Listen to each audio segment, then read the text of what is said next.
বিএনপির সময় একটি মাত্র রাজনৈতিক হত্যাকাণ্ড হচ্ছে বিএনপির 4 থেকে 6-এর মধ্যে। Mufakkharul Islam Chowdhury Mufa, one single political killing. উনি গুপ্ত রাজনীতি করতেন, বাড়ি সিলেট, এবং ওনার ইয়েটা ছিল মনে হয় বরিশাল অ্যান্ড খুলনা অঞ্চলে উনি কাজ করতেন। তো ওই একটা হত্যাকাণ্ড হচ্ছে, কথা বুঝবেন। আমাকে আপনি ক্ষমতায় বসিয়েছেন, আপনি তো এই এত সুন্দর কথা বলেন, আপনি তো ইলেকশন করেছেন, আপনার ভোটের পার্সেন্টেজ কত? করেছেন তো? না, ভোটের পার্সেন্টেজের হিসাবে করেছেন তো, মানুষের জীবন করেছেন তো। আপনার কথা তো মানুষ বিশ্বাস করে না। আপনি ভোট বিশ্বাস করে নাই তো, আপনার কথার বিষয়। আমাকে বিশ্বাস করেছে, আমাকে আমার কাজ করতে দিবেন না। আপনাকে কাজ তো অবশ্যই আপনাকে করতে হবে, কিন্তু জবাবদিহি আপনাকে না। জবাবদিহি জনগণের কাছে করবে। আমি জনগণের কাছে করবে না। আমি জনগণ কেন? আমি জনগণের কাছে করবে না তো।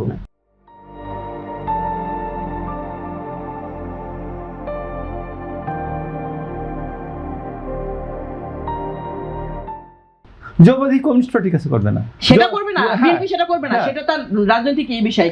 জনগণের জীবনের দায় না, জনগণের জীবনের দায় তো হঠাৎ করে তো ইয়েতে বেহেশত বানাই ফেলানো যাবে না, যে এখানে হঠাৎ করে আমরা বেহেশতে প্রবেশ করিলাম, এই ইয়ের থেকে মর্ত্য থেকে স্বর্গে প্রবেশ করিলাম, স্বর্গে কোনো হানাহানি নাই, স্বর্গে কোনো মৃত্যু নাই। তো এই যে অবস্থাটা, যে কল্পনা, যে এটা আগে এই 100 দিনে 1000-এর বেশি খুন হতো, এইবার আমার কাছে একটা খুনও কাম্য না, কিন্তু 605 খুন হচ্ছে 100 দিনে। তো সেই ক্ষেত্রে আমি দেখি 33% আগের থেকে কমেছে। আমি দেখব আগের থেকে আমার তো একই পুলিশ আছে, আমার একই সব আইন শৃঙ্খলার অ্যাপারেটাস আছে, এবং 17 বছর আওয়ামী লীগ যে পুলিশের প্রায় 70% আওয়ামী লীগের সময় রিক্রুট করা, ছাত্রলীগের একেবারে ডিএনএ টেস্ট করে নেওয়া হয়েছে, যাতে বিএনপি জামাত না ঢুকে, এইটা না ঢুকে একটু বাম, একটু মুজিববাদী, এই সব নেওয়া হয়েছে। তো এইগুলো তো সব রয়েছে। আমি তো যখনই বলবো 70% নামিয়ে দাও এখান থেকে, নামিয়ে দাও, এটা তো সম্ভব না। 1 নম্বর হলো আধুনিক রাষ্ট্র, এটা সম্ভব না। 2 নম্বর হচ্ছে আমি যখনই নামাতে শুরু করবো, তখন তো আপনি বলবেন যে এই তো বিএনপি দলীয় বা দলবাজি শুরু করতে সব লোকজনকে ছাঁটাই করে ফেলছে। তো আমি যাবো কোন দিকে?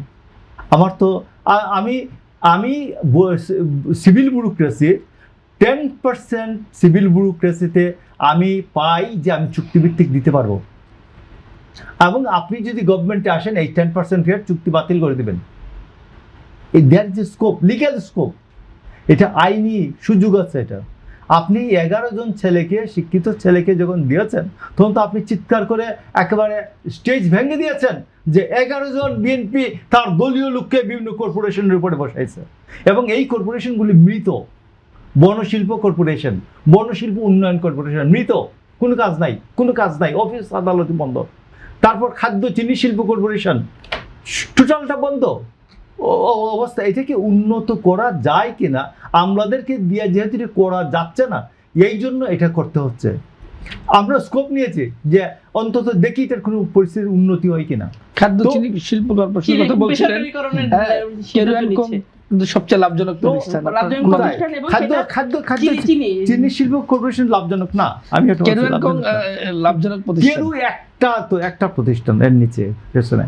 তো এই জন্য আমি আপনি বলছি, বাট আমার তো এখানে লিগ্যাল স্কোপ আছে। আমি 10% ব্যুরোক্রেসিতে আমি 10% দিতে পারি।